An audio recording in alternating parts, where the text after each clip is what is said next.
the gentleman from Georgia, Mr. Johnson.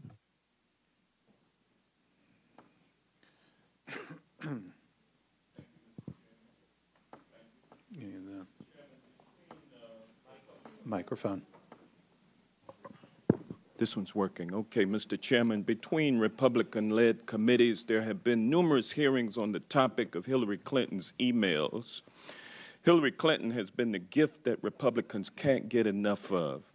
The American people will recall that during the run-up to the 2016 presidential election, House Republicans held numerous hearings about then presidential candidate Hillary Clinton. We remember what House Majority Leader Kevin McCarthy admitted when he told a reporter, quote, "Everybody thought Hillary Clinton was unbeatable, right? But we put together a Benghazi special committee, a select committee. What are her numbers today? Her numbers are dropping. Why? Because she's untrustable," end quote. Well, Mr. Chairman, the day finds us again mired in another hearing about Hillary Clinton's emails, and instead of holding hearings to muck up Hillary Clinton, today we're holding this hearing hoping that the American people are distracted from important issues of today. As chants of "lock her up" fade from our memories, our consciences are being disturbed as we hear the ProPublica footage of the little children crying, "I want my mama, I want my daddy." As I prepared for this hearing last night, all I could hear were the cries of those children being held in private for-profit jails, crying out for their parents. Mr. Chairman, I think we should have hearings about how the Trump administration is deporting their parents as those children remain wards of this country.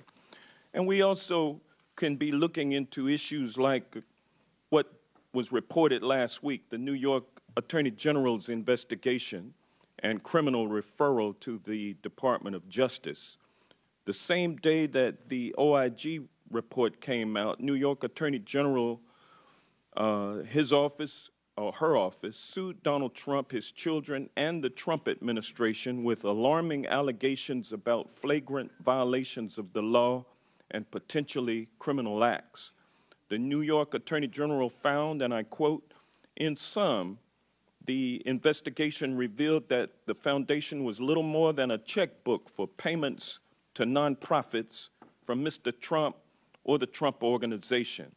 This resulted in multiple violations of state and federal law because payments were made using foundation money regardless of the purpose of the payment.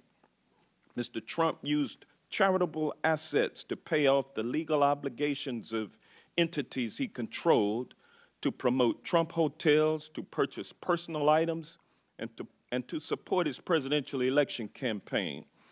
The complaint included images of emails from campaign staff such as Corey Lewandowski directing political spending out of the foundation's accounts. It included a note clearly in the president's own handwriting directing foundation money to be used to settle a lawsuit against Mar-a-Lago, his country club estate for the ultra-rich. This is simply stunning. The New York Attorney General alleged that there were, quote, multiple violations of state and federal law, end quote.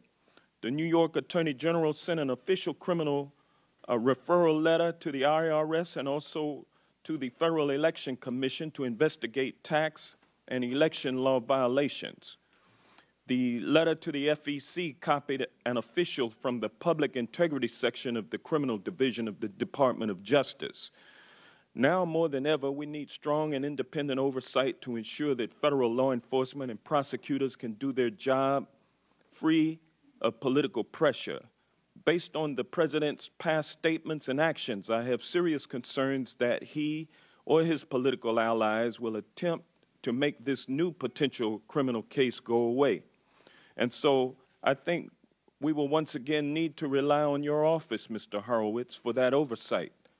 Can you commit to us here today that your office will look into this criminal referral to ensure that there is no improper outside influence or inside influence, for that matter, including any attempts from the president or his staff to shut down an investigation into the conduct of the president or his family? So certainly matters that are within our jurisdiction and our authority, we're prepared to conduct appropriate oversight on. There are some things that will be within our jurisdiction, some things that are not within our jurisdiction, and I think it really depends ultimately on what comes to us in terms of a referral or not, if and when one does come.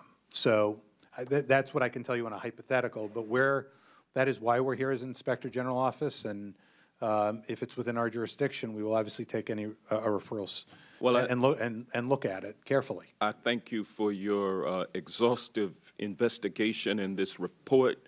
I think you've done a great job, and I thank you. And with that, I yield back. Gentleman from Georgia yields back. The gentleman from Kentucky is recognized. Thank you, Mr. Chairman.